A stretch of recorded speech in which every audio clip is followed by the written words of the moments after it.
Good afternoon. Welcome to the Thursday, May 23, 2019 work session of the Henrico County Public School Board.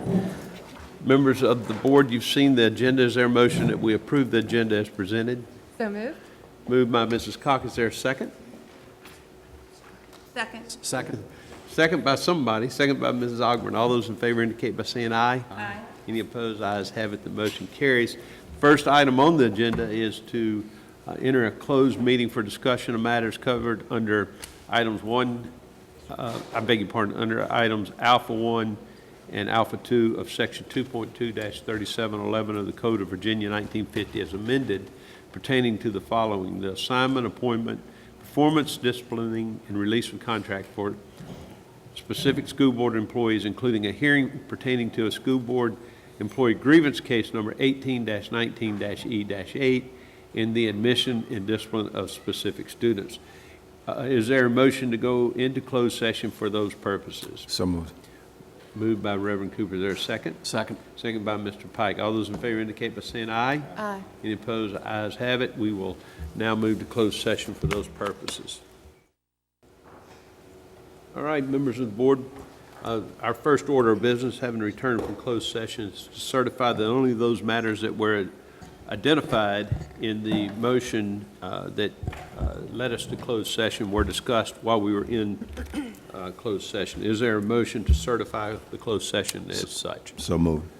Moved by Dr. Cooper. Is there a second? Second. Seconded by Mrs. Cock. All those in favor indicate by saying aye. Aye. Any opposed? Ayes have it. And that brings us to the superintendent's portion of the agenda.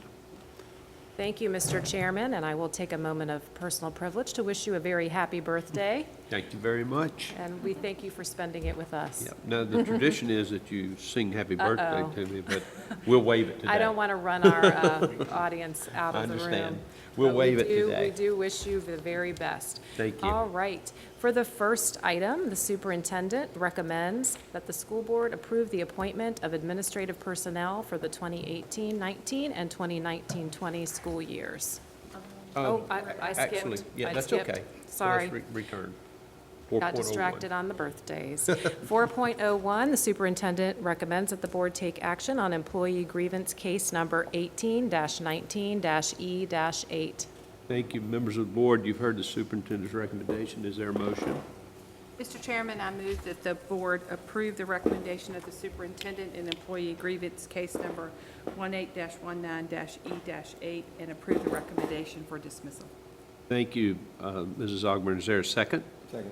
Seconded by Reverend Cooper. All those in favor indicate by saying aye. Aye. Any opposed? Ayes have it. The superintendent's recommendation regarding employee grievance number 18-19-E-8 is adopted.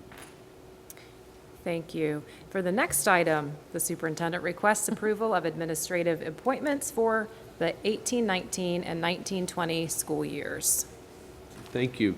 Members of the board, we've reviewed the administrative appointments that have been presented. Is there a motion to approve the superintendent's recommendation regarding those administrative appointments? So moved. Moved by Mr. Pike. Is there a second? Second. Second by Mrs. Ogburn. All those in favor indicate by saying aye. Aye. Any opposed? Ayes have it. Would you let Yes. us know who is coming forward? Thank you. The board has just approved Francine Bolden, Director of Human Resources, Temple Crutchfield, Exceptional Education Specialist, Michael DeSalt, Director of Teaching and Learning, and Dr. Brian Fellows, Principal of Deep Run High School. And we'll have an opportunity to meet these individuals as well as those who were approved at our last work session this evening at the monthly meeting. And we look forward to that. Thank you. Thank you very much. And thank you. You know, we moved through that pretty quickly, but the process by which you and your staff reach those recommendations is very in-depth and very involved with a lot of time from a lot of people. So we thank you for all the behind-the-scenes work that gets us to that simple yes/no vote. So thank you. Thank you. All right, and for the next item, the superintendent recommends that the school board approve a list of hearing officers for employee grievances for the 2019-2020 school year, with the hearing officers proposed as Sally Andrews, Jean Braxton, Norma Brown, Patricia Johnson, and Patricia Leary. All right, thank you. Members of the board, you've heard the superintendent's recommendation regarding the hearing officers for the 2019-2020 school year. Is there a motion to adopt the superintendent's recommendation? So moved. Moved by Mr. Pike. Is there a second? Second? Seconded by Mrs. Cock. All those in favor indicate by saying aye. Aye. Any opposed? Ayes have it. The motion carries. Thank you.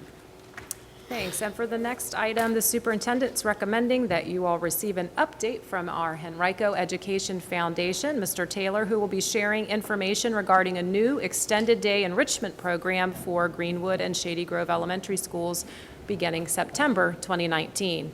Mr. Taylor, welcome. Thank you very much. Chairman Montgomery, members of the board, Dr. Cashwell, and guests, great to be with you today. Thank you for giving me an opportunity to come and share some information with you about HEF's proposed Learning and Discovery After-School Enrichment Program. This program is a new extended day academic and STEM enrichment program that will be operated by the Henrico Education Foundation.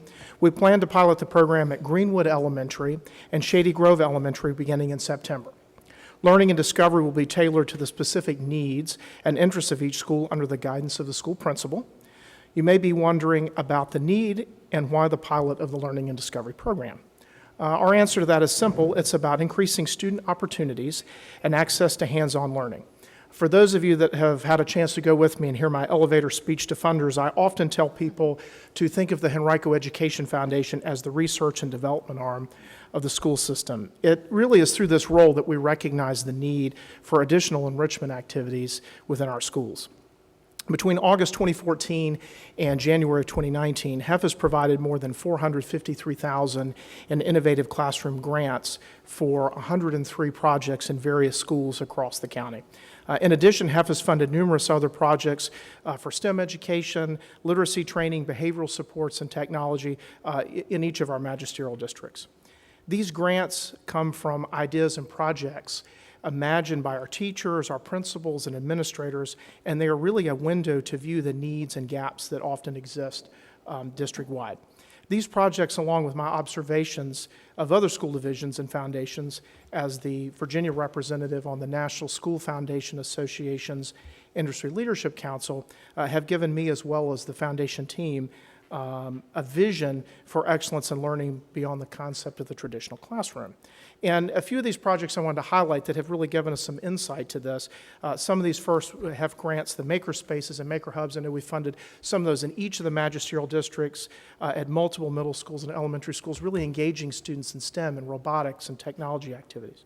Our Girls in STEM program, which we funded for the last 2 years, that came out of an innovative grant, really focusing on getting fifth grade girls more involved in STEM and robotics.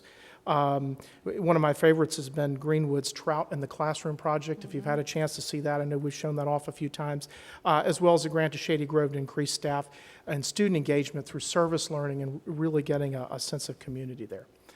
Secondly, we took notice of other education foundations nationwide that are supporting quality after-school enrichment, along with school districts, both large and small, providing students with writing competition and first Lego League robotics tournaments and enrichment activities that every elementary school has an opportunity to participate in.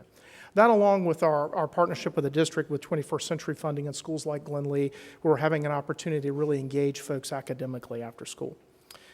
Many of our elementary schools have expressed interest in providing after-school enrichment opportunities such as these to a broad number of students to strengthen learning.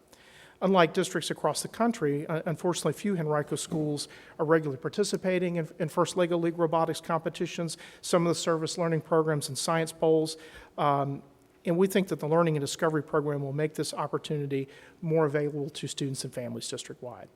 So a few questions I've had is why the selection of Shady Grove and Greenwood for the pilot, and really that's because they've been providing some extended learning enrichment in their school and they're interested in doing more. Both have had an innovative approach with their principals and working with students and have received several grants from HEF to really stimulate some of those activities. We also have a very strong working relationship with both Principals Ryan Stein and Stacy Austin as we've been looking at some of these and see some great opportunity really to work together as a pilot, to put kind of where the rubber meets the road and put something together that we know that can be successful. The pilot is not provided by a grant. Instead, it will be self-funded by fees from participants. Our expectation for the pilot is to offer greater in-depth learning opportunities outside the traditional bell schedule. such as academic supports, environmental stewardship, world language instruction, book clubs, First Lego League robotics, and many more on top of that. We anticipate the pilot will be successful and could be offered in additional schools in future years. We would anticipate the program beginning September 3rd and running throughout the school year, 2 to 6 p.m., so that all students would have the opportunity to participate. And we would open enrollment July 1 for those slots. And we're also, we'll look at the possibility of some summer pieces. We still have some work to do on that. And anticipate those fees being about $75 per week for students to participate. And as well, we'll be working on some sources and different things to help provide financial assistance to any student that has a need. So I'm going to pause there for your question, but I just wanted to give you an overview. I know I've had a chance to kind of share with some folks, how we've been working on this and looking at this. I know you probably have questions, but I wanted to share that overview with you and give you some background information. Yes, and thank you very much Sure. for sharing that. It's exciting, and I know you've shared with others on the board as well as me personally and directly. And we appreciate all of the legwork that went into getting us to this place. And Thank you. And appreciate y'all's support of it as well and what you're already doing in your schools. Members of the board, do you have any questions?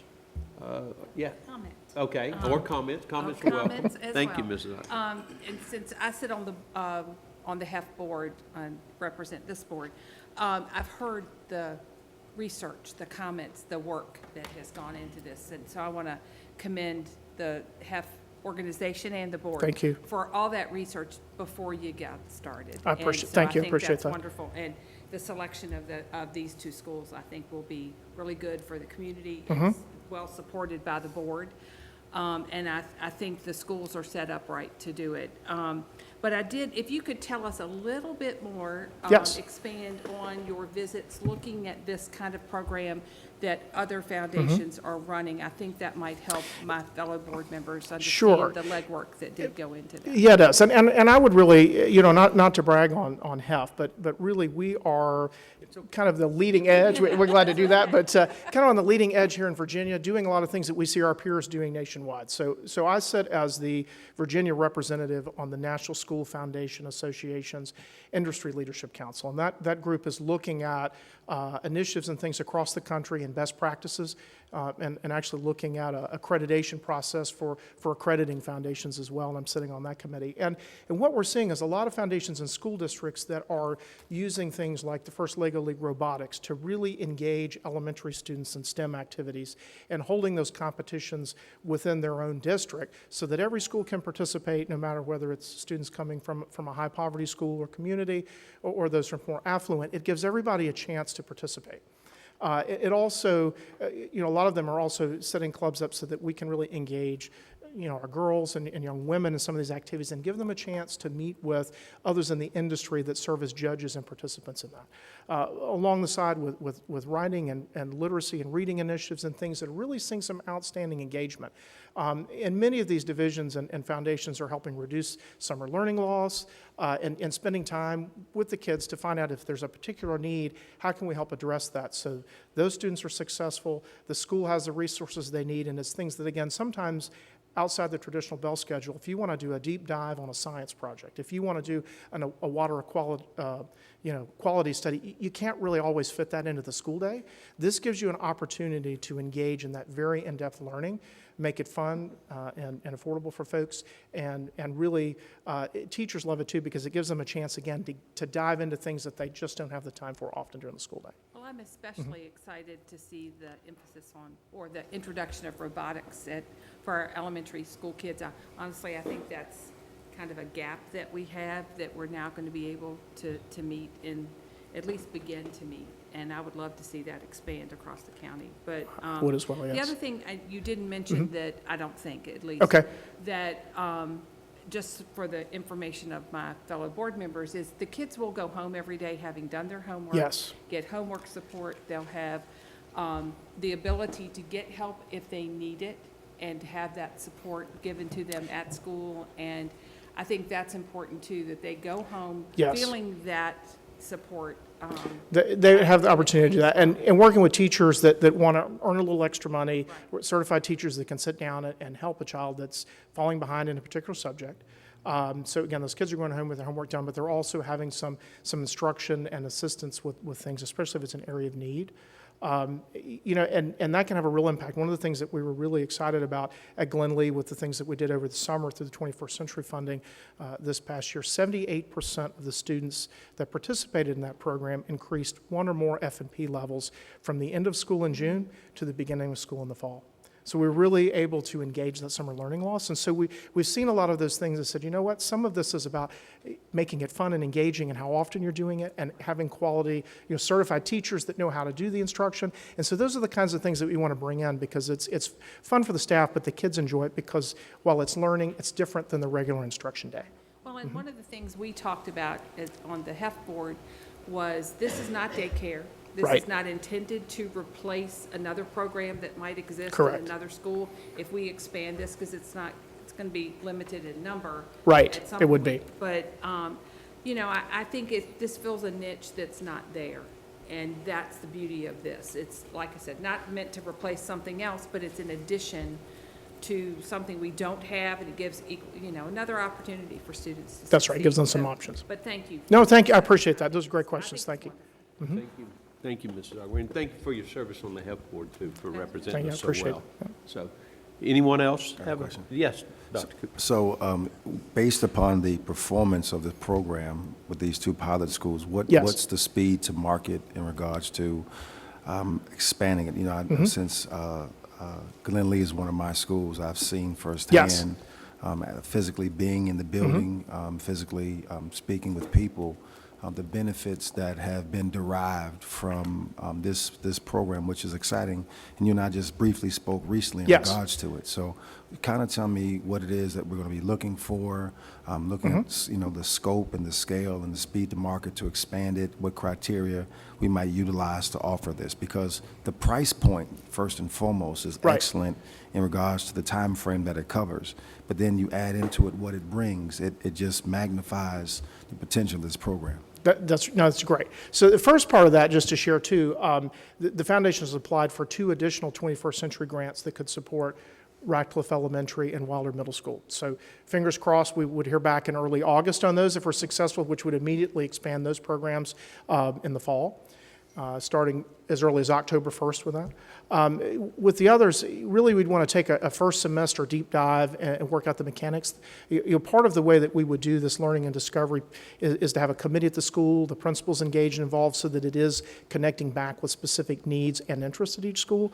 So I think it's going to take us at least the first semester to be able to work through those mechanics. I think we could expand that into schools that don't have something on site existing, you know, following either in the second semester or certainly by the start of the next school year. So we'd want to give it that first semester for a deep dive, potentially second semester, but certainly by the following year. Thank you. Yes, Mrs. Cox. Yes. So excited about this program in Thank you. in various ways. But as you said, bringing that robotics, the leagues down in the elementary school, that has been a gap or void that we have had. And so I'm super excited. And you picked some great schools. These principals have been Good. leading the way in innovation with super, their yes. students. My question is, okay, $75, we said that is Yes. the price for what you get. And you said that you're going to have some grants available, possibly as well. Yes. How are we going to promote this in the school community so that people won't be put off at the price and they understand? That's when they understand what's involved and the time, yes. Right. So we have some materials that can go out in the next few days. We wanted to share this with you first before we move forward with any of that. We would open enrollment July 1. There's some software registration pieces and things that we would need to put in place. And again, we would also open registration so that it can be done manually. Not everybody we recognize has a computer or access to a computer. Yes, that's right. So we would make that easy. So it's not necessarily, you know, we would make that available so folks could do that also. So we would really move forward with communicating that to the schools here very soon, probably within the next few days, and sending some information to those students, letting them know that enrollment would open in July 1. Okay. And how many spots are you anticipating in this first year as you get the tweak? Right, it so around? really, probably 60 to 75 slots the first year. Now, we certainly could do more, but we've kind of, you know, shooting for that 60 to 75. In each of the two In schools? each of the 2 schools. We certainly could see more, but that's kind of our starting point. And then there's another question that Yes. I'm making an assumption, but I want to make sure I'm making No, the go right right ahead. assumption because I know how to spell it. Is this just for the students that are in Shady Grove and Yes. Greenwood? Be for the students in those schools with the opportunity then, again, later on to do some things in other schools where we don't have something that's currently in Okay, place. yes, this is our first, this is our pilot. This is it is. And again, as I said, you pick the right schools because of the experience and the programming that these two gentlemen have been leading their schools and being the instructional leader in their buildings. And one particularly has some good dance moves, too. I He saw on does. Twitter I've the other noticed those on day. Facebook. Yeah, Yes, Yeah. So he's multi-talented there, but this is exciting. Thank you. Yes. Thank you. Thank you, Mrs. Cox. Anyone else? Well, on behalf of the whole board, we thank you. And before you Thank step you. away, I will go ahead and let folks know that we've got a big event coming up. We do. With the 25th anniversary with a gala for the Henrico Education Foundation. A phenomenal group of vice chairs for the dinner, excluding me. The group is phenomenal. But I'm lucky to participate. But We're there'll be glad to more have you. information. There'll be more Yes. information coming out, and we have an aggressive but reachable financial goal that's going to really set HEF up to do some more great things. Great things. So, Yes, yeah, our goal to expand those grants Yeah. out of the schools and programs, absolutely. So thank you for sharing that. Our 25th anniversary, October 10. Mark your calendar. We'd love to have you there. It's going to be a fun night. That's right. And from the rest of us, thank you, Mr. Montgomery, Yes. for serving as a vice chair. we really appreciate you That's being a part of that. big task. Thank you. Well, thank you for asking me. Thank you. Thanks. All right. All right, perfect. All right, thank you, Mr. Taylor. Our next item under instructional support is a review of proposed revisions to the Code of Conduct, and Dr. Noel's here to provide that review.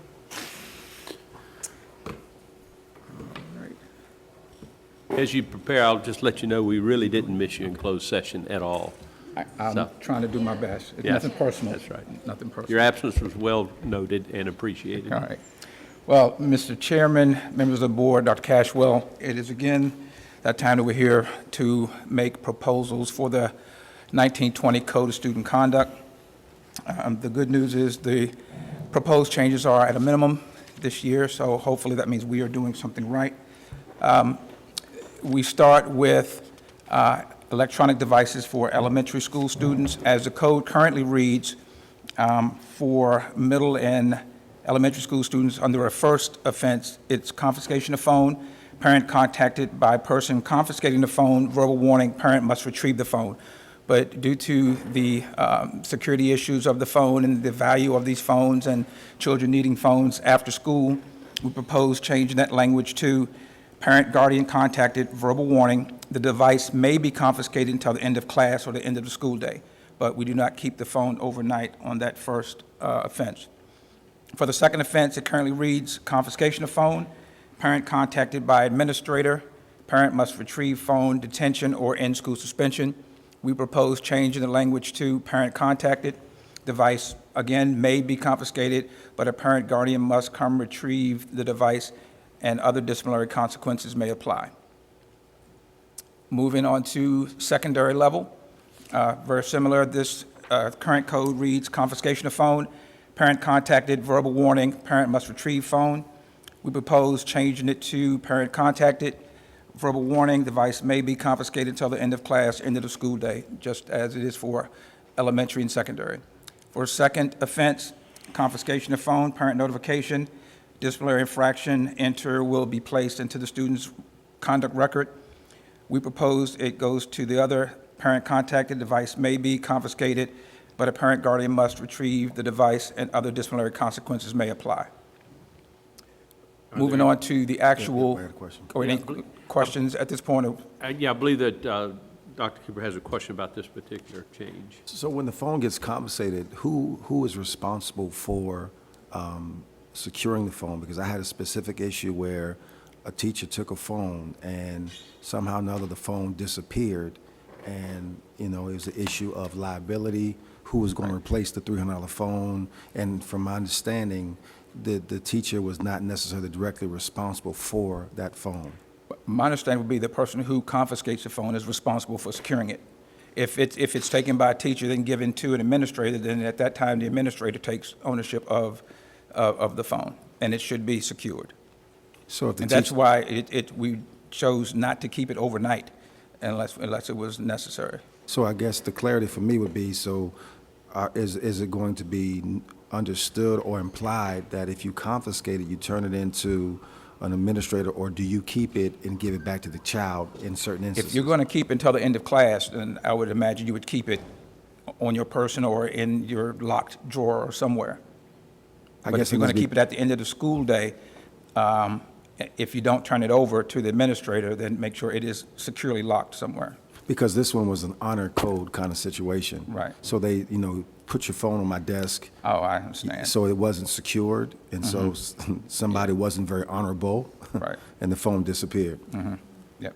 So that's why I think it's a good idea not to keep them overnight that first time. Thank you. Thank you. Dr. Kabir, anyone else on this particular item? Okay, thank you. Okay. Moving on to Code 4, disruptive behavior. Currently for elementary schools, we want to change D5C classroom campus disruption. It's currently a Category 1, but we wanted to add or 2 to it to give building level administrators a bit more resources when dealing with inappropriate students, especially if it's a fourth grader or a fifth grader. The same for D3C, disruptive demonstrations, adding a or Category 2 to it. For D4C, the same thing. We wanted to make it a or Category 2. But not only that, we wanted to add or distribution of obscene, disruptive, and changed literature to materials so we can keep up to date with electronic means and not just print means. And for subsequent offenses, we propose making it a Category 3 for subsequent offenses of this code violation. For secondary, similarly, it's currently D4C, it's a Category 2. We propose giving administrators a bit more resources here, making it a Category 3 or 4, adding or distribution, and then changing literature to materials. Yes, And- please, Ms. Sorry. In looking at this, it looks like we're adding more supports for our principals and to backing them up, giving them some more opportunities or all, is that bubbled up from what we've heard and learned from our schools and our principals that they felt that they needed some more? Conversations with principals, yes. Some of the offenses, and you'll see as we move on, some of the other offenses, we've kind of beefed up a bit as well. Okay. To support our building principals. Okay, so this is all done with support, Oh, with the absolutely, definitely input. advice and Yeah. information that you've gotten from our principals in our buildings and saying what they need, what they would like to see, and then you and your team Right, expertly right. This is- coming forward with those to us. Yes, this is far too important for one set of eyes. I agree. I just understand want to it. make sure we had that Yes, out there of absolutely, how, yes. how this goes down. Yep, thank you, Okay. thank you. Thank you. Under letter B, we proposed adding distribution, and what that includes, sending, forwarding, displaying, retaining, storing, sharing, or posting obscene or disruptive materials to letter B in the code. Also for secondary, we wanted to add or Category 4 for classroom disruptions for the same reasons, or 2 for disruptive demonstrations. Under letter D, it currently reads, also included is disobedience or defiance of reasonable requests made by school personnel, chaperones, volunteers, or law enforcement officers. We propose adding also refusing to comply with reasonable requests made by school personnel or obstructing school personnel in a way that interferes with the operation of school is strictly prohibited. And this stems from situations at a number of schools, but particularly the situation at Varana not too long ago when students were absolutely interfering with school personnel and law enforcement from doing their jobs. All right. Category 5, assault, fighting, threats. Currently, we have for elementary school, for bomb threat, chemical, biological threat, terrorist threat, they're currently a Category 3 offense. We propose making it a 4 or 5A offense, depending on the threat, because the threat assessment team would get together, and if they deem it a high-risk or imminent threat, then it would come forward to Student Support and Disciplinary Review Office for a hearing. Or if it's not, it could be handled at the school level because it's a Category 4. Similarly, for secondary, it's currently a 5A. it was suggested that we make it a 5B, depending on the severity of the threat.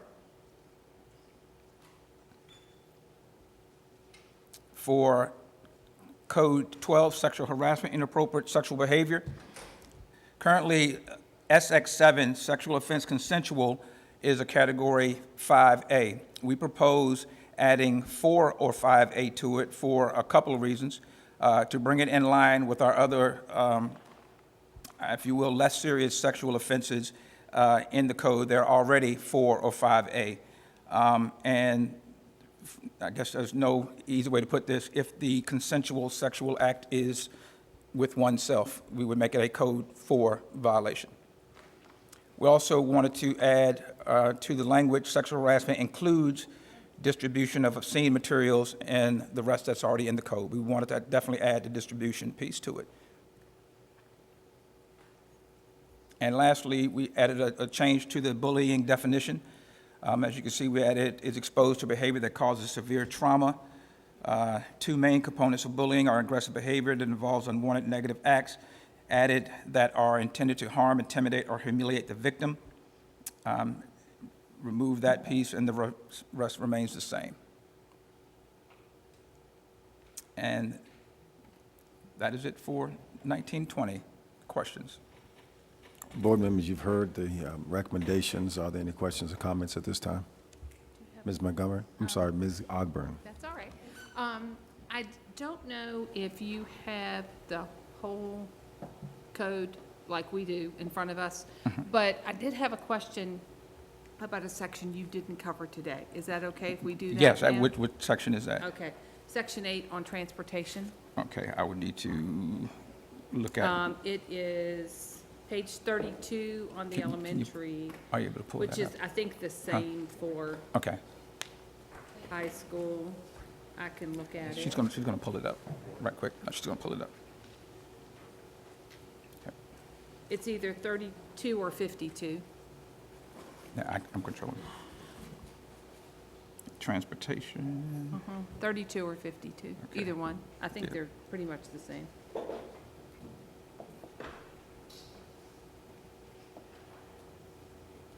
Yes, ma'am. Okay. Go down to the bottom of the page where walkers' rights and responsibilities, Right. right there. It says, student, elementary, middle, high, doesn't matter who, live within the designated non-transportation zone are required to arrive promptly on school.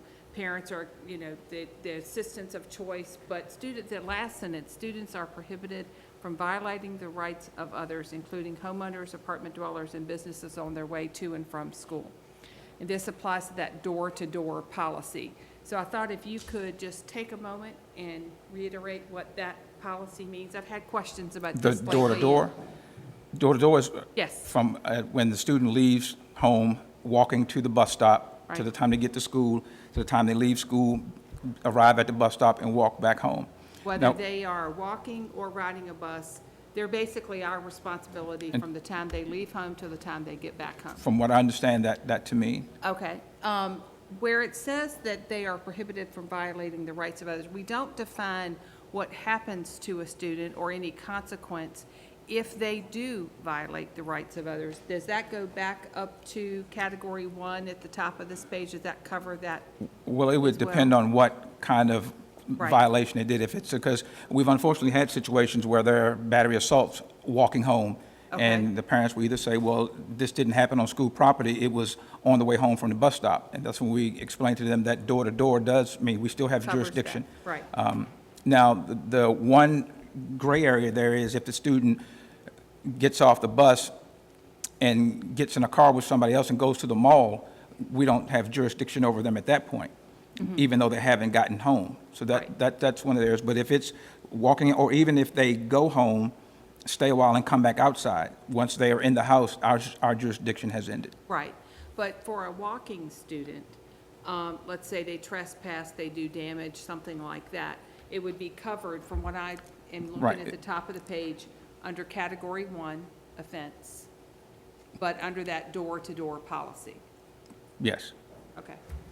Because, like I said, I've had questions about this, and I know we're not changing it, But the only thing I don't know is, and I've been asked, are students who walk to school or have permission to walk to school, or they're in that non-transportation zone, do parents really understand that door-to-door policy, that whatever happens with their kid on the way to school, I'm wondering if they do. Do they understand that? Do we communicate this enough to our walking students? If you don't mind me adding, one of the things that we've talked about is being more proactive with having conversations with our parents and walking them through the Code of Student Conduct. So most often when we're sharing with parents about the door-to-door policy, it's in the midst of a hearing or once something has taken place. Dr. Noel as well as Pam Bell have met several times this year, mainly in response to the special education review, but had some conversations about how we could better serve our parents in informing them of things like this so that they understand their responsibility in partnering with us as well as our responsibility as a school division. Absolutely, and to me, that will fill in a little bit of gap of information Exactly. for parents, because I don't think that a lot of students may not understand that as you're walking through your neighborhood or you're walking to the bus stop or whatever, you've left home, and this document starts applying from the moment you leave home. And I think that's a really good distinction that we need to make clear. Because we've had issues. I've had people bring this up to me that I didn't know. I thought when I walked in the door. Right. You know, and I think if we're working to correct that little bit of information, I think that's a really good step in the right direction. They need to understand. And it might be, as far as our walking students, really good to, hit that home with them, that as you leave the building, you're still covered by the student conduct until you get home. Yep. Right. And I just don't as, think they understand that just now. as Dr. Hammond mentioned, Ms. Bell and I will be I think that's hopefully great. getting meetings set up with the community to navigate the Code of Student Conduct. Right, I think that's great, especially this, it's mostly our high school students that this applies Right. to. Not many elementary school students do walk very far. Right. But, okay, thank you, All appreciate right. it. Thank you.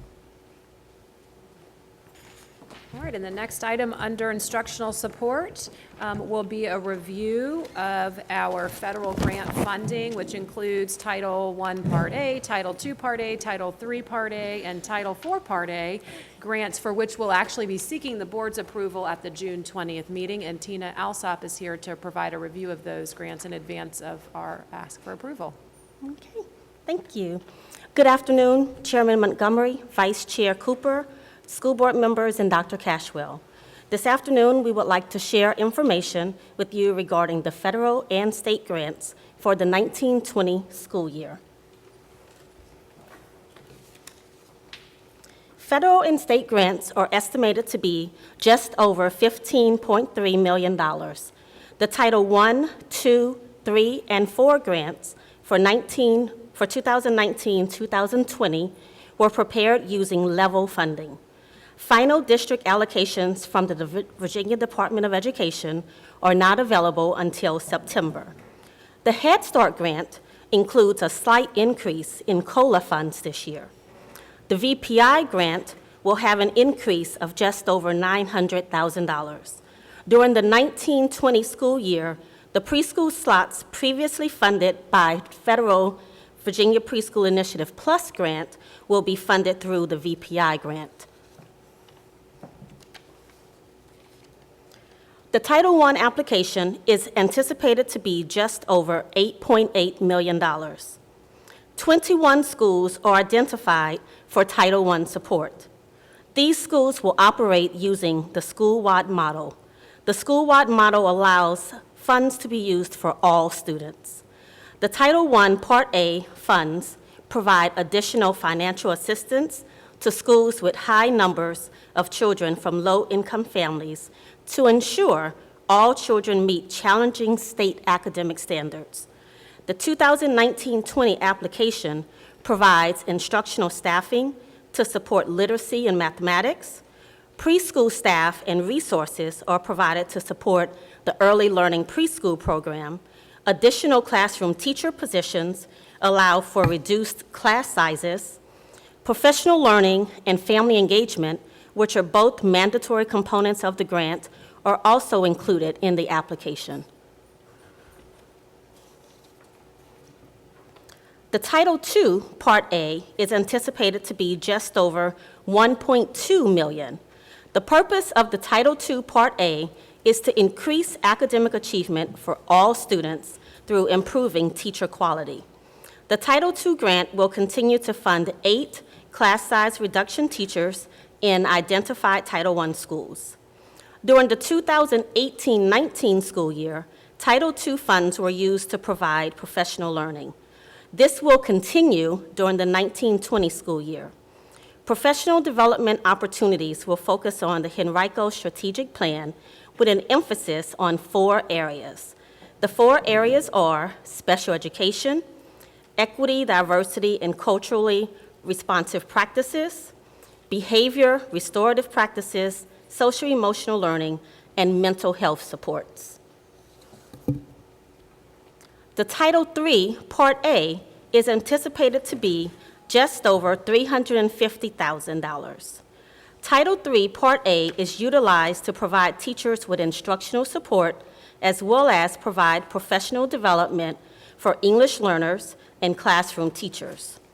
A portion of the funds also provides supports for family education programs. Title IV, Part A, is anticipated to be just over $626,000. The Title IV, Part A funds are intended to improve students' academic achievement by increasing the capacity of school divisions to provide all students with access to well-rounded education, improve school conditions for student learning, and increase the effective use of technology. Funding from the Title IV, Part A grant will be used to support the focus on deeper learning connected to the Henrico Learner Profile through curriculum design, professional development, and instructional coaching. Head Start awarded just over $1.4 million. Head Start funds provide quality preschool experiences for early success in concepts and skills prior to entry into kindergarten. Funding also supports parents of Head Start students in their pursuit to become informed, involved, and self-sufficient. The grant runs from February 1st, 2019 through January 31st, 2020. The board approved this funding during the January 24th and February 28th board meetings. The Virginia Preschool Initiative State Grant is anticipated to be just under $2.8 million. These funds will support 760 preschool students. In order to receive services under this grant, a family needs to meet at least one of the 4 state requirements. The requirements are family income, parents' level of education, homelessness, and/or special education. The funding from this grant provides teachers, assistants, and support staff for our early learning preschool program. The federal and state grants are being prepared by the following grant coordinators through collaboration with various district stakeholders. And those grants are prepared by Title I and Title II are prepared by myself. Title III Part A is prepared by Val Goss. Title IV Part A is prepared by Dr. Ingrid Grant and Rachel Toy. And the Head Start and Virginia Preschool Initiative Grant is prepared by Andrea Ross. We are now available for questions or comments. Thank you very much, and thank you for all that information and detail. Members of the board, does anyone have a question or comment they would like to share? Mr. Pike, please. For the preschool piece, how are we doing in finding qualified teachers? Okay, and I'll speak to that, and then we also have our preschool specialist, Andrea Ross, is here also, who may add something. And the team, actually, I think this morning, Andrea gave me an update. We're only 2 spots, I think, left to fill for our preschool spaces. The team has been working hard to interview applicants and work with principals for placement. So we're only 2 spots away from being full for next school year. That's great. And one more for you. I think in the Title I piece, there was a section there about neglected facilities. Yes, sir. How does that funding work? So because we do have a neglected facility in the area, the John G. Woods School, part of our funds are to be given to that area, to that facility, in order to help them be able to support their students. So we fund a small portion. Usually it's used for professional development at the neglected facility for their teachers. Good questions. Thank you. Any other questions? Yes, Mrs. Scott. Can you give us the number of our pre-K students that are on the waiting list for next year? Okay. Andrea, would you like to give the kind of number? I'm not sure that we have an exact, because it's kind of a fluid list. Yeah, well, because families are constantly applying. But It'd be good to know if it's I would 300, probably say we 600. have at least a good 300 or so that's probably on that list. Okay. Because families are consistently applying to our preschool programs, even as of today. That's good to know. I mean, it's been 800 Right. before. I mean, so 300, thank you. That's exactly what I was looking for. Yes. Yes, Dr. Cooper. Well, I just want to say, the preschool subcommittee is one of my appointed committees. And you paid attention? And I want to commend Ms. Alsop and Ms. Ross and the entire staff for just caring about our children and trying to set them up for success at the earliest age. And I know that every time that I'm at a meeting, they're always consistently and constantly imploring their staffers and family advocates to get the information out to the communities to share with our potential families about enrolling their children in preschool. And so I just want to commend them publicly for caring about our children and ensuring that we have one of the greatest preschool programs, Title I, all of our title programs to benefit all of our children with equity, diversity, as well as ensuring that they have every opportunity to be successful in their schooling. So congratulations to you all. Thank you. Thank you. Anyone else? Well, I have one question. I didn't notice it until I looked at the slides before, but when they were going across up here. So with Head Start, for 1.4 million, we serve 172 students. But for VPI, with 2.8 million, we serve 760 students. Can you explain the difference in the programs and how, for double the money, we serve four and a half fold the students under Okay, VPI? I can explain that. Thanks. Basically, what we do here is we braid our funding. So we put that funding together to actually be able to support the 53 classes that we have, which are made up of 932 students going forward for next school year. Okay. And the way it works is we're able to, Head Start has one formula that is used for how much money they're able to give us, and then VPI has a different formula because that is a state grant that's used to be able to give us our funding. So by braiding it, we're able to use the funds across the different programs. Yes, we're able to use Yeah. You would not know who is a VPI student, who is a Head Start student, when you walk into a preschool classroom. So it's really fair to say that we're, for 4.2 million, we're serving 900 and whatever number of students. Is that right? That plus a whole lot more change, because Title I funds also support Correct. that Yeah. program too. Okay. Yes. Good. Well, thank you for the explanation. Is there anything further, board members? Very good. Thank you. You're doing great work for us. We appreciate it. Okay, thank you. Thank you, Mrs. Alsop. All right, for the next item, under Finance and Administration, we've got a review of the 1920 fee schedule for secondary, career, and technical education students, and we'll be asking for your approval of that later this evening at our monthly meeting. Mr. Sorensen. Thank you, Dr. Cashwell. Good afternoon, Mr. Chair, members of the board. I do have 10 items for you in my section today. So as Dr. Cashwell said, some of those are going to come before you for your consideration at the business meeting tonight. In fact, the first 5 are. So I'm going to go through those first 5 with the help of Ms. Gordon on a couple. But the first one is 6.01, review of the secondary education fee schedule. We bring fees to you every year about this time. We do charge these fees typically to seniors who've moved out of the county and want to stay in their school for their senior year. We had about 11 students. I'm giving you the wrong information, aren't I? But we did bring you the secondary fee schedule last month, and you reviewed it last month with Ms. Hargrave. She was here. And it's going to come before you tonight, and I'm here to answer any questions that you might have about the fee schedules presented to you. Members of the board, do you have any questions about the fee schedule? before we move to the tuition schedule. All right, thank you. So let's go to the tuition, I suppose. So it will come no surprise to you that the next item is review of the proposed tuition rates for the 2019-2020 school year. Same story. We do charge those to seniors who move out of the county and wish to stay in the county for that last year. This would be the local portion of the cost per student, and we had 11 students that we charged tuition to this year, just to give you some perspective of the number of tuition students. Members of the board, are there any questions about the tuition reimbursement rate? I have a question about how it applies, because it does come up from time to time.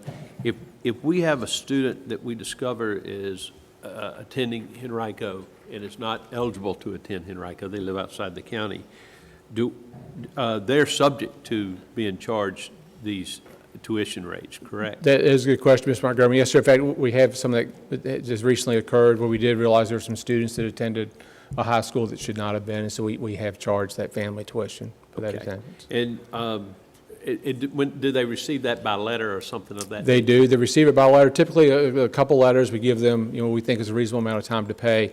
If they don't pay, we have the option to go to set aside to collect those funds from the family.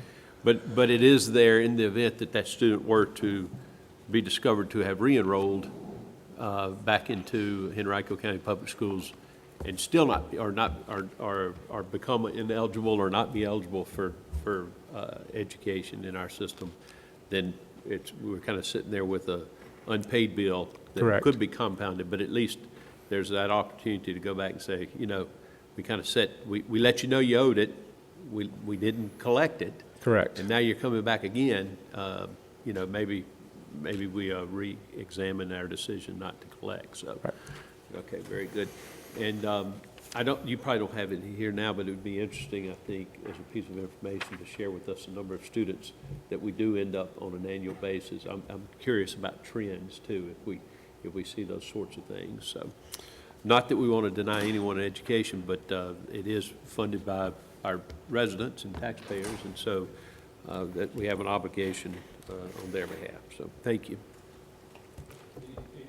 Any other questions, comments regarding tuition rates? Very good. And I do note that on behalf of the board that particularly for students that are finishing a year, if it's a family hardship circumstance, we are able to consider a waiver of that that comes, but it's only done when it comes before the board on the superintendent's recommendation. So, which does happen from time to time.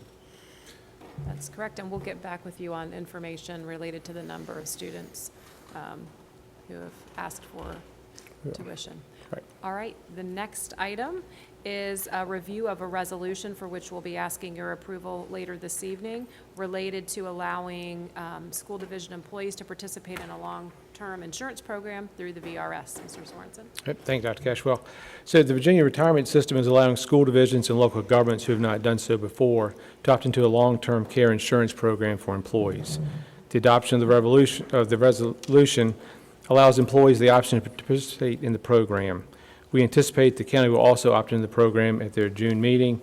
And any transactions, any employees that choose to opt into this program, any transaction will be directly between the employee and Genworth, who's the vendor that VRS is contracted with. We do not plan on taking any payroll deductions or have any interaction in this process at all. It's simply to allow this option to our employees to participate on their own choice. Are there any questions, board members? This opportunity for our employees. And is it that, does this not line up with any of the other items that we allow payroll deduction? Is it in the group that we don't? Sure. Why are we treating it the way we are? So recently we offered voluntary benefits to our employees. There is a long-term care insurance as part of one of those benefits. However, that long-term care insurance is coupled with life insurance. So obviously the premium is higher. You get two coverages, but the premium is higher. The other with the voluntary benefit program we have is that if my wife, for example, wanted to participate, I have to participate. With what's offered through VRS and Genworth, my wife could participate on her own without my involvement. So those are a couple of differences. Just the way the programs are lined up, we take payroll deduction out of voluntary benefits, but we're choosing not to for this because just the relationship Genworth with VRS. I understand. We just want to give the employee another option for this type of coverage. Okay. But it's just the relationship of how the agreement's written up. I understand. So, okay, it's a little different guy. All right, thank you. All right, for the next item, we'll have a review of schools who will be added under the community eligibility provision, and I believe Mr. Sorensen will be joined by Peggy Gordon for that item. And if I Yes. could, Dr. Cashwell, so Yes. this will be Ms. Gordon's last board meeting to present to you guys. So certainly appreciate all that she's done for the division over the many years, and I personally appreciate all that she's done for me over the past year and a half. I've really enjoyed working with her, and she's taught me a lot, so. It's been a pleasure. I think, I want to, Thank you. and I'll tell you why after you finish. Go ahead. I've had 33 years, and it's been a privilege to serve the children of Henrico County. It's good to be here this afternoon. Thank you for having me. Good afternoon, Chairman Montgomery, Vice Chair Reverend Cooper, members of the board, and Dr. Cashwell. I'd like to provide you with an update on our program and look ahead to the coming school year. And so I'd like to share some facts about where we are and the next steps. Some facts about our program. Our meal counts are up. Last year, or this up to year to date, we have served 140,000 meals to children that did not have money in their meal accounts. Our supper programs have reached over 500 students per day. Our summer programs served over 4,000 youth per day. Our revenue is up. Our food costs are up slightly. Labor costs are down. And enrollment is stable. And that last bullet is important because it means that if enrollment is stable, we can't count on a lot of federal reimbursements for the breakfast and lunch programs. It also means that we as a department have to be creative and innovative about bringing in additional revenue so that we remain self-supporting, which I know is important to all of you. I'd like to share some of our successes. I'm proud that all children are fed regardless of their meal account balance. I'm proud that children without adequate funds are not given a different meal or identified in any way. Breakfast numbers have also increased significantly, and that means more children are starting their day with a full tummy, which is important. Lunches are up. Program expansion continues, and we hope to add our supper program to 2 more schools in the fall, and that would bring it to 4 total. Our CEP schools are thriving, and we expect to make a contribution to the general fund. Looking ahead to school year 1920 and the community eligibility provision. As you know, the community eligibility provision allows a division to feed all children free if they have a certain percentage of free and reduced eligible students. 45% of Henrico students are food insecure. That means they qualify for free or reduced meal benefits. Many other families are on the brink. They don't quite qualify, but they're struggling nevertheless. This year, we are proposing to add 5 additional schools that qualify, which would bring our total CEP schools to 20. This effort could also positively impact 1,500 needy families who are currently non-qualifying. Contingent on approval by the board and VDOE, we recommend adding the following 5 schools: Fairfield Middle, Harvey Elementary, Johnson Elementary, Longdale Elementary, and Rolfe Middle School. There is a demonstrated need for CEP in these schools, since of those 140,000 meals we serve to children with negative meal balances, 25,000 of those meals were served in these schools. So that's around 18%. That's a pretty high number. And just to mention the benefits of CEP, principals and administrators love it. It means all children eat free, so there's no dealing with lost money or non-existent meal money. And children get used to eating every day. It's something that they come to count on. It eases the burden of parents having to complete an application, and there's no stigma attached to a child's status. It provides an incredible benefit to families on the brink. Teachers and nurses no longer have to supplement food for hungry children. We see breakfast counts increase significantly, and children are ready to learn. We also see increases in our lunch counts.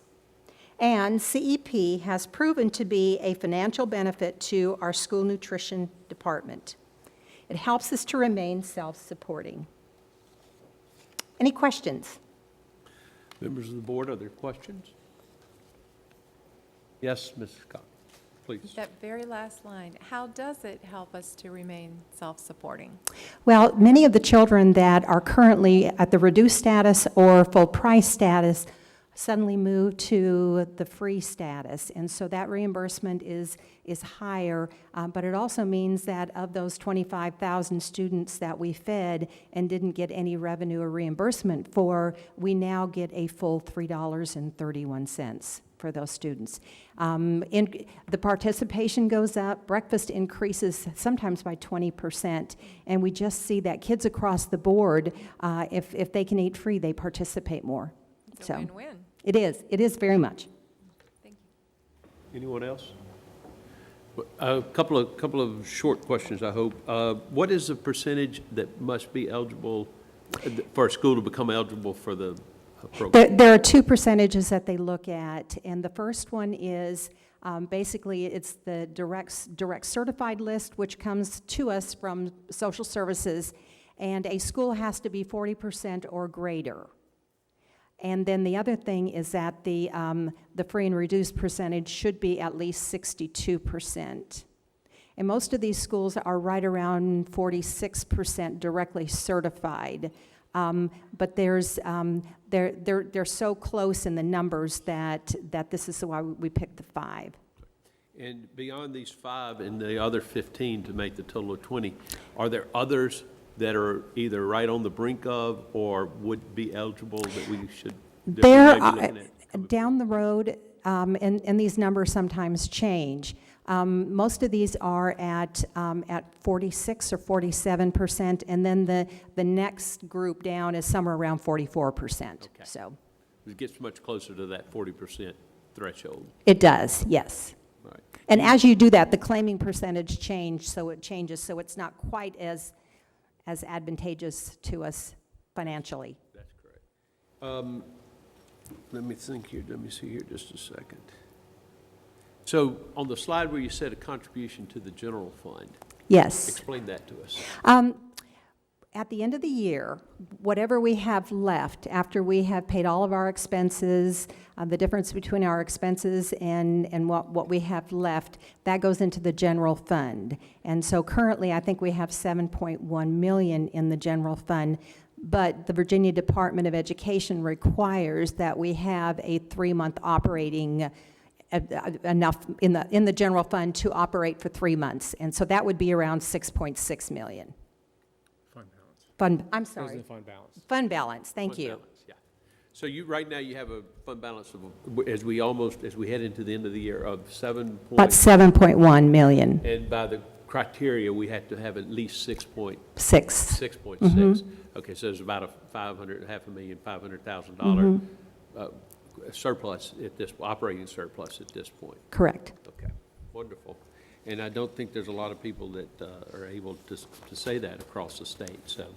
Yes. We're very fortunate. Yeah, Dr. Cooper. Yes, I want to, again, thank you, Ms. Gordon, because I've been bugging you a lot lately, and you've been very responsive. My pleasure. And I appreciate you. So, you and I had a conversation recently in regards to the no lunch shaming bill. And, Correct. And the implications in regards to children not being served different meals, and if they have something on their tray and they have a balance, they will not be taken away. The question I have when we talk about the community eligibility provision, how do the other children who, before we enact this, were fine regards to paying their own meal, how do they feel just receiving free food in regards to everyone else? How has that been as far as the implementation and just the way the other children perceive it and receive it? Well, and that's the best part. It's been really seamless because Our people have been given extensive training, and they are trained. They may not say anything to a child. We have told them they can't tell them that they have to bring money in. All the communication is with the parents. So if a child comes through and has a negative balance on their account, our cashiers will say that, your total is $2.80, and they say, well, I don't have that money, and they tell them you may go. And so it really, I think it's gone very well. I've heard of a couple instances where maybe cashiers have not followed through, but I would say 98% of the time it's gone really well. Anyone else? Well, as you conclude your remarks and your presentation and your years of service to Henrico County Public Schools, you just said something I want to not correct, but add to. You said you were lucky when it comes to the fact that we've been able to generate a surplus. And I will say the HCPS has been lucky to have you. Thank you. Not only in your position now, but your work throughout the years, feeding our students. And I think one of your slides said they're going to class with a full tummy. And you made sure they So went to important. school with a full tummy. So important. It has, this career has been an honor and a privilege. Thank Well, you. the honor and privilege has been ours. Thank you. Your full heart's in class with a full tummy, so Thank you. thank you very much. Thank you. Yeah, thank you. The next item is a review of our paid lunch price increase.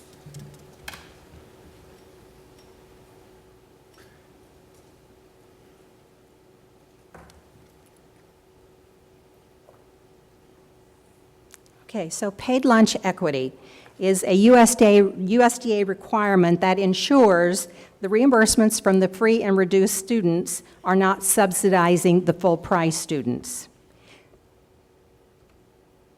Paid lunch equity must be calculated on a yearly basis. A formula is provided by USDA and the Virginia Department of Education and determines the amount of the full-priced meal.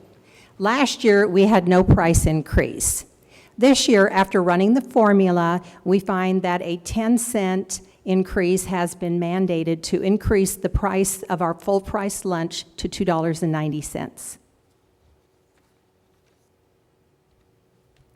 Any questions? Board members, any questions about that? Recognizing that that is it's really an exercise in arithmetic, so that we do, as you said, that the federally subsidized lunches are not, or federally provided lunches are not subsidizing the others. Correct. Okay. And what is the reimbursement rate for the federal? This year, I think it's going to be $3.38. Okay. Yeah. All right. Thank you very much. Thank Anything you. else? All right. All right, thank you.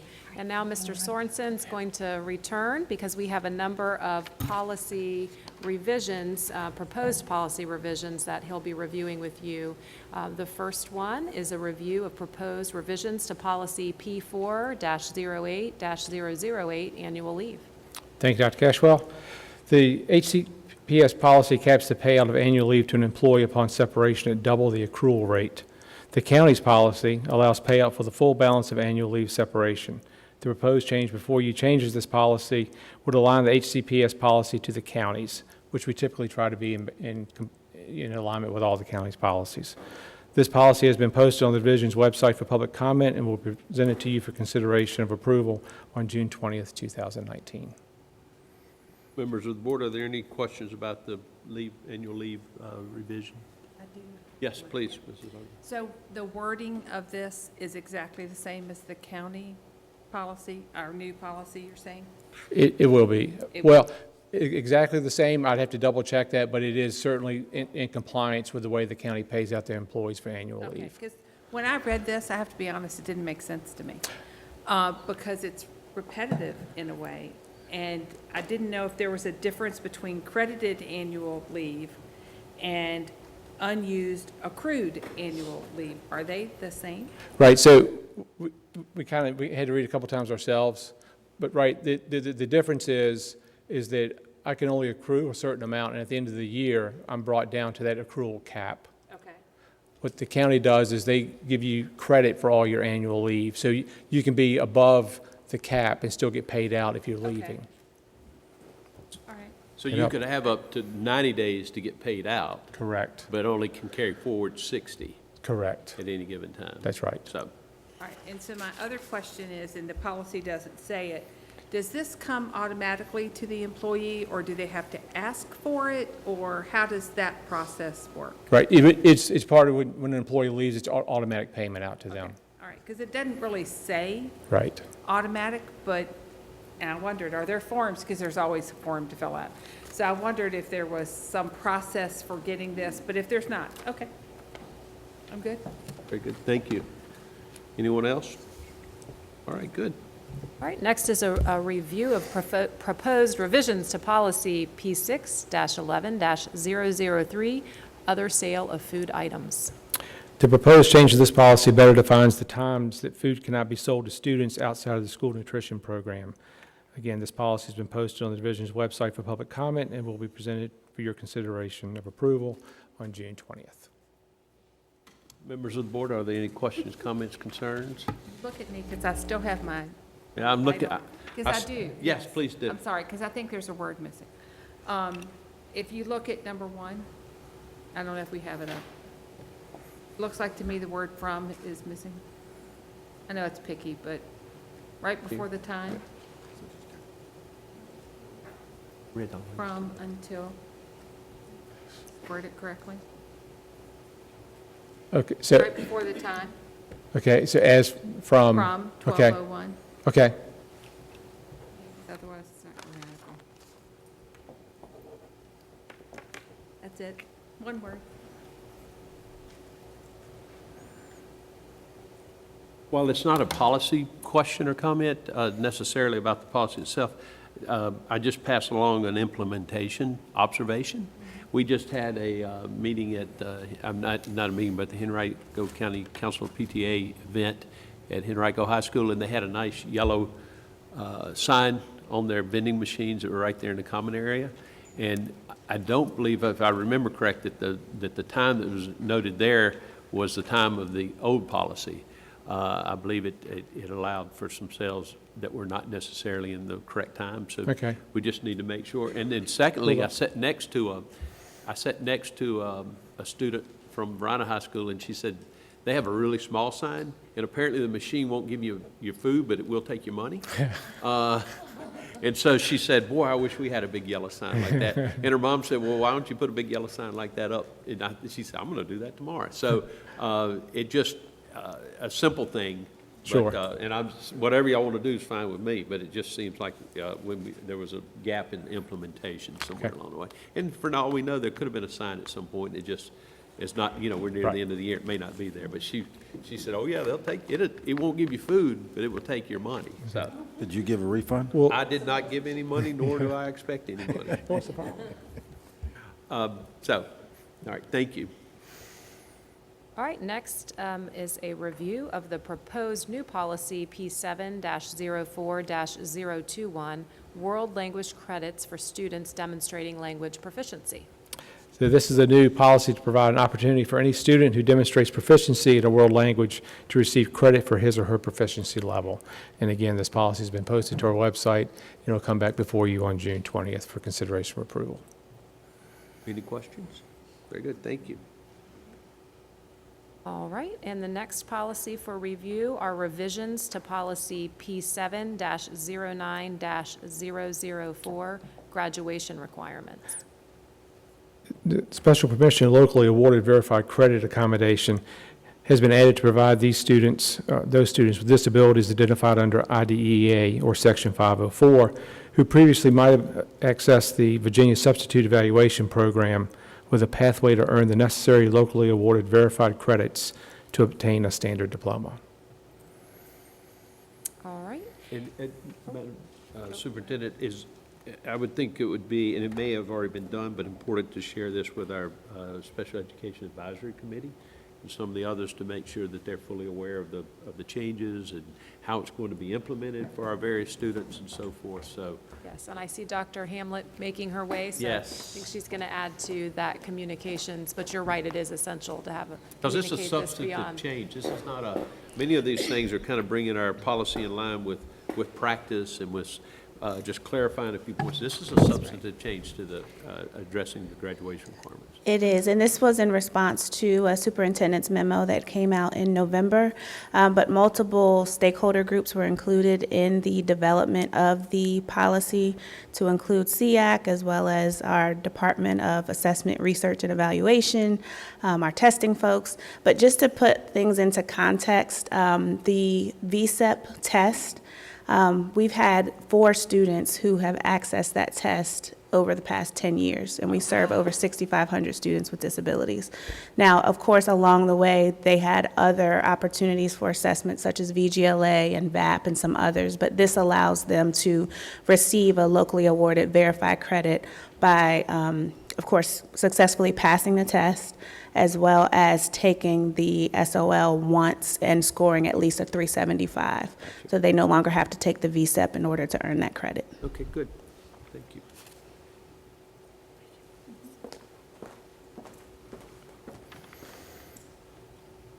Questions? Are there any questions? Thank you. All right, and for the last policy review for this evening is a review of proposed revisions to policy P9-20-007, food storage areas. And the proposed edits in this policy clarify the term cafeteria food to food purchased in the USDA meal programs. And again, this has been posted to our website and will come back before you on June 20th. Any questions? I do Yes. too. Yes. Go ahead. Go ahead, Ms. Scott. Thank you. Oh, with so many of our schools now having community gardens, I was worried that the language may interfere with us using those fruits and vegetables that our kids are growing. You know, wouldn't we need to store them in the refrigerator or such? That is not presented a problem yet. Well, if we've done any, if we use. Do you mind Hold it up coming here to the so we can- microphone? Thank you. So it's on record. Yes. That has not presented a problem yet. If we've done any items from school gardens, we bring them in and process them that day. That could be added. School gardens and farm-to-school items are becoming more and more the norm, and that could certainly be added. The cafeteria food was from an old policy, and so we updated it. Our thoughts were that the food purchased for the USDA meal program specifically, but certainly we could add farm-to-school items. I do So- think it needs to be added because it's omitting it by Sure. not having it in here. Good point. And we are encouraging our schools We to do are. that and to use the vegetables. I think our students try things better when they had a hand in growing it. Right, exactly. Thank you. Thank you. Mr. Montgomery, I Yes, have one as well. Mrs. Ogden. Peggy, the thing that jumped out at me is that I look at other kitchen storage areas, and I thought about our home ec classrooms and teachers' lounges that have refrigerators, and other places that could be considered that have, a food storage area. What about those places that's going to mean if we comply with this, if you take it strictly as it says, home ec kitchens, for example, that's a food storage area. So I don't know, I think we need to specify it's just the nutrition services. Right. And see, that's Food what I was- storage that's- areas, that's where I sure. was going to go Yeah. with Right. that, is because if this is limited to the cafeteria itself, then that's fine. It doesn't say that, though. Right. I think perhaps the opening line, access to food storage areas, maybe it should say storage areas used for USDA. Food preparation. Or food like that. farm-to-school Or- food And I items. think that leading statement, does that cover your concerns? I think thought it that first statement, you could just say access to school nutrition food storage areas shall be limited to, and then I do That think that takes- you need to yeah. say the farm to table And or that our community covers- gardens. Everything. Other the other second areas in part. the building where food could be stored would be A separate from issue. this policy, but also adding the community gardens. And I don't know if there's anything else that, I would suggest instead of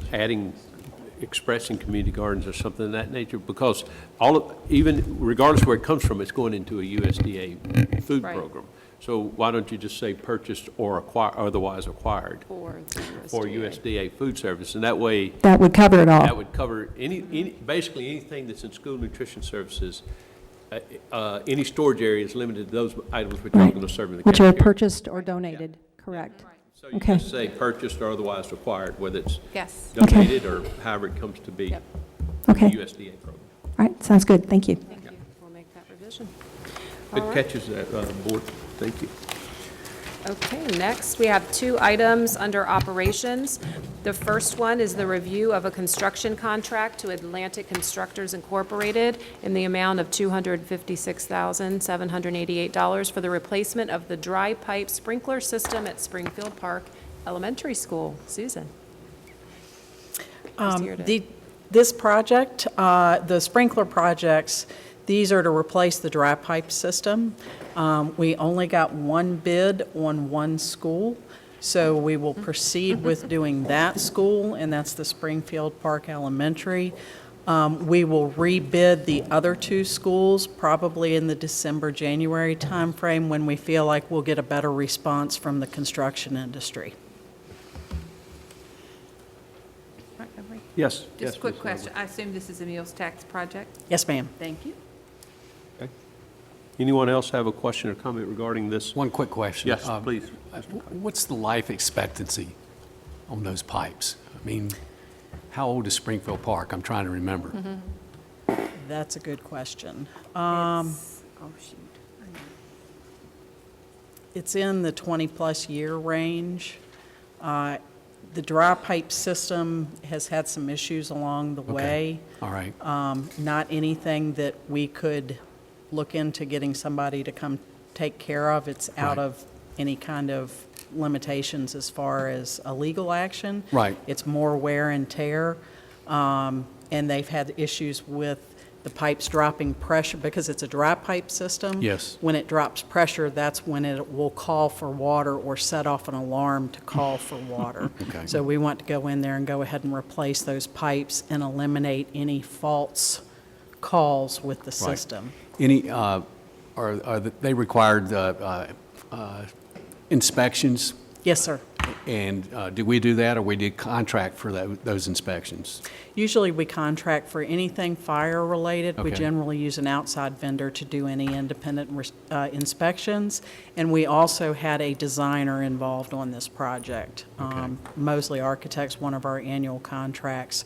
We brought them in and had them assess and help us do the documents in order to replace the system. Over time, I know it's difficult to tell, but have those inspections revealed the problems? Or is just one Yeah, big? just the day-to-day maintenance revealed the problems, I would Okay. say, more so than the inspections. Okay, thank you. All right, good question. Thank you. Anyone else? All right. All right, next is a review of proposals from Slurry Pavers Incorporated in the amount of $192,481.20 for Baker Elementary School and $199,824.83 for Skipwith Elementary School for pavement improvements at each school. At each school, we're pretty much either resurfacing or milling and repaving the existing parking lots. And we'll hit pretty much all of the existing parking lots on both schools. The only exception is at Skipwith. We're actually, under the renovation project, putting an accessible ramp to get to the lower area where the track and playground, walking track and playground are. So we will stop this pavement work at that point, and then the ramp work will take care of that area. And these are meals tax projects. Very good. Anyone have a question regarding these parking lot projects? Good paving project. Thank you. Thank you. All right. Thank you. All right, Mr. Chairman, that concludes items from the superintendent. Well, thank you very much. At this point, board members, is there any unfinished business of an item to be presented by the school board? Looks like Mrs. Cock has something. Thank you, Chairman. Actually, I guess I'll address it to the superintendent, but maybe Mr. Sorensen can come up. But I had some questions about the comprehensive redistricting process. And the first question is, I thought that the RFP was coming to us this this meeting. So I was checking to see what the holdup and how things are progressing or such with that. Sure, Ms. Cox. The RFP will be issued by the county purchasing department. Our plan has been to accomplish that in May. We are on track. We had a little bit of a setback with some insurance requirements, just had to work it through, but we do believe we'll have it awarded by the county purchasing department next week. Okay, thank you. And then what about the application process? Because we're hearing, I know Ms. Ogbar and I have been sharing this, we're hearing from our constituents that they want to be a part of it or apply for it.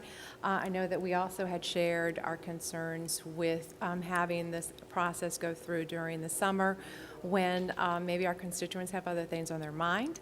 And I know we had asked possibly if we could go ahead and do this a little sooner in the summertime, possibly while our students are still in school or just getting out of school.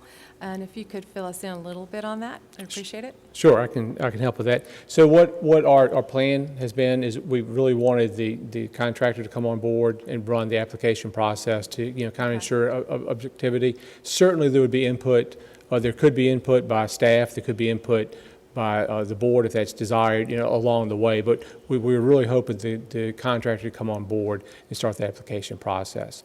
So in our RFP interviews, when we ask certain questions of what expectations would be going into it, we did talk about that process a lot. Obviously, it's very important. A lot of times, 30 days is a common number of days. With our schedule and your desires, of course, we can work that any way you want to, but that is kind of a common time period. We do think that as soon as the contractor is under contract, that we can proceed pretty much immediately with the application process. Wonderful. And I would really encourage my colleagues if we could do it sooner than later, if possibly we could just have the deadline, not that the applications are gone through and the committee formed, but to have that deadline as close to school being let out in our last meeting in June, before people get on all their suntan lotion and head on off to parts unknown. We want this to be as transparent as possible, and I don't think any of us want to hear from our constituents and community members saying, oh, that happened this summer and I didn't know anything about it. Right. So that's why I was following through to see if we can, and perhaps, Mr. Chairman, then we can have more conversation on this at our meeting on June 20th and find out, I think it's 20th, find out where our status is. Is that okay, Ms. Superintendent? Yes, Okay. staff will then, provide an update at that Then I time. had one more thing I wanted to say, because I had shared some inaccurate information from the 2008 and 2009 committee that I served on, and I just wanted to clarify that. So that was 10 years ago, and so my brain wasn't half as good as it is now, and that's not really that well.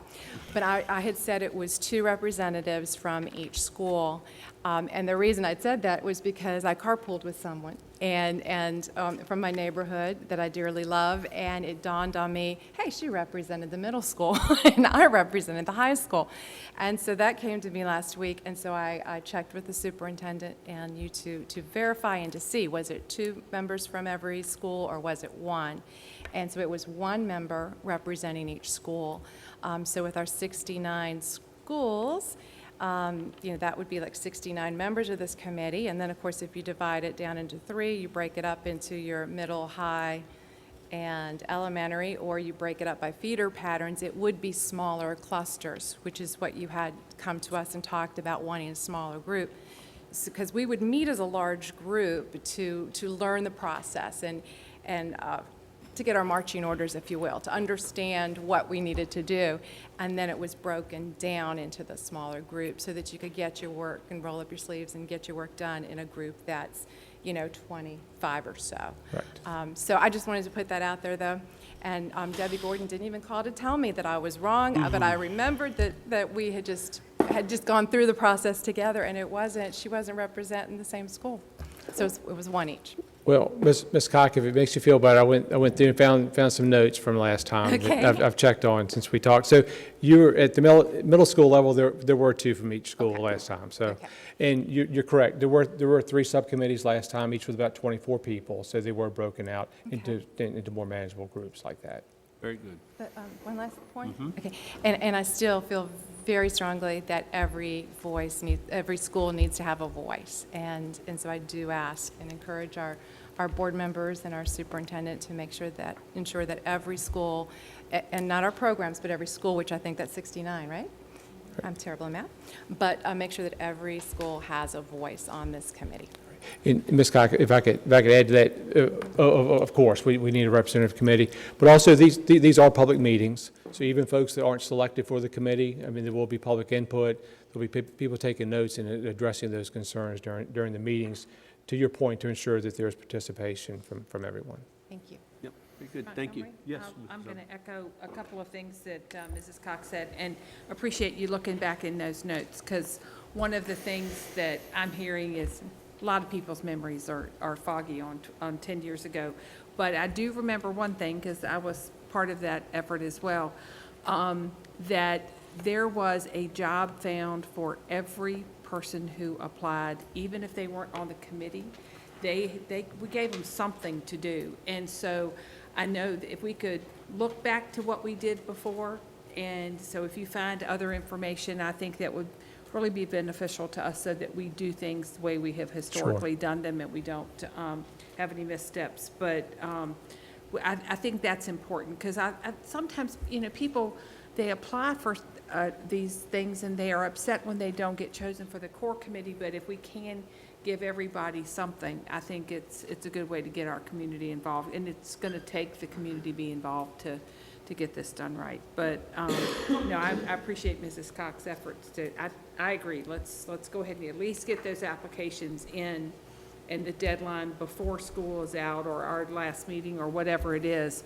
And the only other thing I'll say is I would like to know how board input has been done in the past on the selection of the committee, and that whole process, or approval of the committee, however that works. And I guess we'll work with the contractor to determine that, but just curious about that part. Yes, ma'am. Very good, thank you. Thank you. All right, any other unfinished business? Any new business? Yes. I have some news. Yes, please share. I got 2 emails today that I wanted to share. One of them is, they're both Maggie Walker students, but they are Henrico students who have some particular honors that have been bestowed upon them. And one of them is Alexander Nikoloff. He, again, a student at Maggie Walker from Henrico, and he has been named a 2019 Presidential Scholar. And that is an incredible award. That's an award by invitation only. And there's one male, one female from each state who are selected for that, and he is a Henrico student. So that is an elite group nationally to be in. And the other one is Persia Asher, who is a Maggie Walker student, has competed in the Richmond Metro Science Fair. She did well, and she went to the state level, and it was just announced that her project is going to the international fair in Taiwan. Again, another Henrico student doing quite well. Thank you. Yep, thank you very much. Anyone else, new business? All right. There not being any new business, then the last item is to announce the upcoming board meetings. Of course, we'll meet here in just a little while at 6:30 for our monthly our monthly business meeting. On June 20th, we'll meet at 2 for the work session and 6:30 for the monthly meeting. The time of the work session is subject to change. I do note for everyone's information that we will meet once in June, and that's because of the fun we'll have at graduation in lieu of the meeting. So, there being no further business, this work session is adjourned.